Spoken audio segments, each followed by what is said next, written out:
Hello everyone. Today we are going to discuss our most important and last topic of the chapter, applications of Gauss theorem. So first of all, as we already discussed, what is Gauss theorem? Gauss theorem is electric flux, symbol is phi E is equal to Q upon epsilon naught. That is simply Gauss theorem. That is electric flux is equal to 1 upon epsilon times of total charge enclosed. So this is Gauss theorem and that we have already discussed. In this video we are going to discuss applications of Gauss theorem. So applications, there are 3 applications, 1, 2, 3 applications of Gauss theorem, and these applications are most important as board point of view. This year also there was one question of first application. It was of 3 marks, which was based on first application. So firstly we discussed what are its applications. First application is electric field due to a long straight wire. One will apply this Gauss theorem to a long straight wire. Second application, we apply same Gauss theorem for a long charge sheet. And third application that is we'll apply for a charge sphere. Okay, so one by one we'll discuss all 3 applications in detail. Okay, so before that you should know what is a Gaussian surface. Gaussian surface means, suppose there is a sphere and charge plus is uniformly distributed over the sphere, then any imaginary surface which encloses the whole charge, that imaginary surface is known as Gaussian surface. Means if we have to cover anything, so we'll draw imaginary surface. That imaginary surface is known as Gaussian surface. Okay, so that is an imaginary surface which is used for covering, and that we'll use in our applications. So now here we are going to discuss our first application, that is electric field due to a uniformly charged thin long wire. It is first application of Gauss theorem. First application. So as you can see, here we have taken a wire which is of infinite length wire, and over the wire positive charge is distributed uniformly, whose charge density is lambda. And we have already discussed the formula for linear charge density is Q upon L, means charge upon length. This is the formula of linear charge density. We have already done this. Okay, so this wire is of infinite length. We just assume its short length. Suppose we have taken its length L. Now we have to enclose this wire inside any surface. So for that purpose we have drawn a cylindrical shape of length L and radius R. And this cylindrical surface having length L and radius R, which encloses this wire of length L. So that is Gaussian surface, means imaginary surface. Gaussian surface.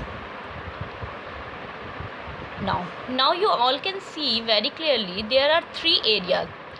1A, 2, second is B, suppose we have given name, and third is C. That circular area, this circular area, and this is curved surface area. And we all know very well that electric field lines are always away from positive charge. So direction of electric field will be like this, away from positive charge. If we talk about opposite direction, then also away from positive charge. So this is the direction of electric field.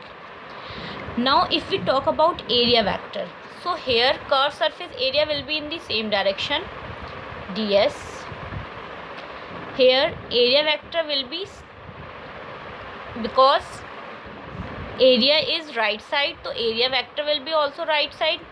Here the outer area is left side, so area vector will also be outward, because area vector is always perpendicular to the surface. Okay, so you all can clearly see here electric field and area vector, the angle is 90 degree. That is very much clear to you all by the figure. Here the angle is 0 degree between electric field and area vector, and here the angle is again 90 degree. So we'll divide the whole portion in 3 categories, and now we are going to apply Gauss theorem. So firstly, we know electric flux by definition, phi is equal to close integration E dot ds, means electric field and dot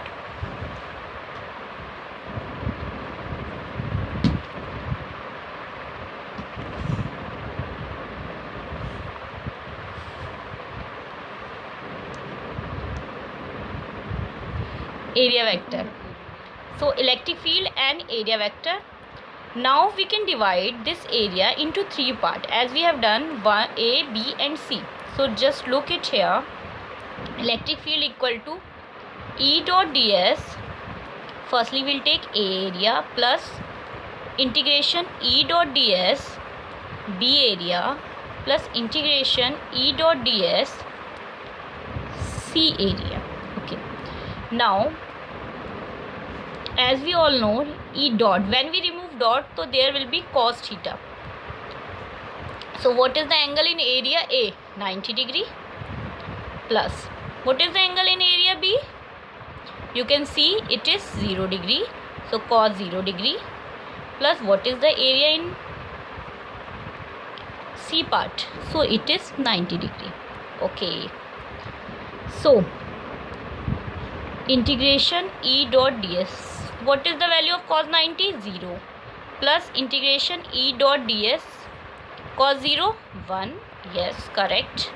And E ds cos 90 again 0. So this will become 0 plus integration E ds plus 0. So we got phi equal to E integration ds. So area of C part, B part is left. B part. So what is the area of this B part? Okay, tell me the formula of surface area of cylinder. It is 2 pi RL. So we got phi equal to 2 pi RL. It is our equation number 1. We got the formula of E. Now by Gauss theorem,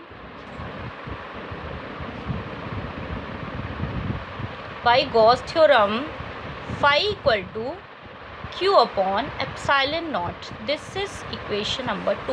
And from equation 1, we have got phi equal to E into 2 pi RL. So now we compare equation 1 and 2. From equation 1 and 2, comma, we got what we got here. We got E into 2 pi RL equal to Q upon epsilon naught. So E equal to, we have compared both the equations RHS, E into 2 pi RL. First equation RHS and second equation RHS, Q upon epsilon naught we have compared. So this will go in upon Q upon 2 pi RL epsilon naught. Now since Q equal to lambda into L, matlab charge density and length. So in place of Q we will substitute lambda into L upon 2 pi RL epsilon naught. LL cancel. We got the formula for electric field, lambda upon 2 pi epsilon naught R. Here E is directly proportional to 1 upon R, so its graph will be like this. So always remember, in questions together with the topic, graph is also asked.